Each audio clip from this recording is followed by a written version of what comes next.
ভাই কেমন ছিল মুভি, কেমন ছিল? সুন্দর, মুভি কেমন ছিল? খুব সুন্দর। আপু মুভি কেমন ছিল? বেশ ভালো ছিল। আপু কেমন ছিল মুভি, কেমন ছিল? খুবই ভালো একটা মুভি ছিল। আপু মুভি কেমন ছিল? গুড। মুভি কেমন ছিল? দারুণ ছিল, খুবই সুন্দর। ভাই মুভি কেমন ছিল? ভালো। আপনার মন দিলে খারাপ কেন? খুবই ভালো, বলে যাও খুবই ভালো ছিল কার অভিনয়টা সবচেয়ে বেশি ভালো লাগছে? সবাইকে। আপু কেমন ছিল? আস্তে আস্তে বেরোচ্ছেন হবে। কেমন লেগেছে? কেমন ভালো? ভাই মুভি কেমন ছিল? ভালো ছিল। আপু মুভি কেমন ছিল? বলে যাচ্ছি কেমন ছিল মুভিটা? ভালো family movie, drama, entertaining, movie কেমন ইমোশনস ছিল? Is good, good one. আপু মুভি কেমন ছিল? কার অভিনয়টা খুব বেশি ভালো ভালো। লাগছে? আপু কেমন ছিল?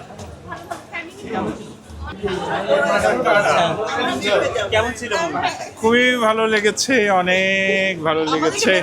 সম্ভবত এই সিনেমাটাই আমি বাংলাদেশে সবগুলি সিনেমার চাইতে বেশি হলে বসে এনজয় করেছি। কার অভিনয়টা সবচেয়ে ভালো? না দেখি নাই, তাণ্ডব দেখবো সোমবারে। কিন্তু মানে আমি বাংলাদেশের সিনেমা হলে এসে সিনেমা সাধারণত এনজয় করি না, কিন্তু এটা খুব এনজয় করছি। ইয়েস, কি মনে করেন যে এই ছবিটা কি কেন আসবে দর্শক দেখতে? এটা হাসি এবং কান্না দুটোই আছে এই জন্য। মুভি কেমন ছিল যদি একটু বলেন? খুবই ভালো ছিল, মানে কার অভিনয় সবচেয়ে বেশি ভালো লেগেছে? সাদিয়া আয়মানের ভালো লেগেছে, সমু সরকারের অভিনয় ভালো লেগেছে। এরকম মুভি কি আরো করা উচিত? অবশ্যই করা উচিত। পরিবার পরিজন নিয়ে শান্তি মতো মুভি দেখেছি এবং খুবই ভালো লেগেছে। এখন এই অস্থির সময়ে এরকম একটা মুভি আমাদের খুব ভালো লেগেছে। একদম অ্যাক্সিডেন্ট। হ্যাঁ, দাগিও খুব ভালো লেগেছে। আগের ভিতরেও কোনো নেশা আছে?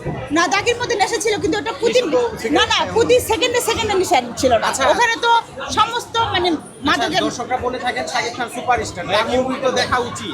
না, সাকিব খান সুপারস্টার, এক্ষেত্রে মানে তার অভিনয় ভালো, ঠিক আছে, কিন্তু তার যে গল্প, মানে ছবির যে গল্পটা, সেটা আমার মনে হয় আমাদের যে সামাজিক প্রেক্ষাপটে এটা আমার কাছে ভালো লাগে নাই, ঠিক আছে। আরেকটু সেন্সর করা উচিত ছিল, তাইলে মনে হয় আরো ভালো লাগতো। জাহিদ হাসানের, তারিক আনাম, মানে সবার অভিনয় খুব ভালো লাগছে। Thank you. না না না, বরবাদও দেখি নাই, দেখবো আস্তে আস্তে, সবগুলাই দেখবো।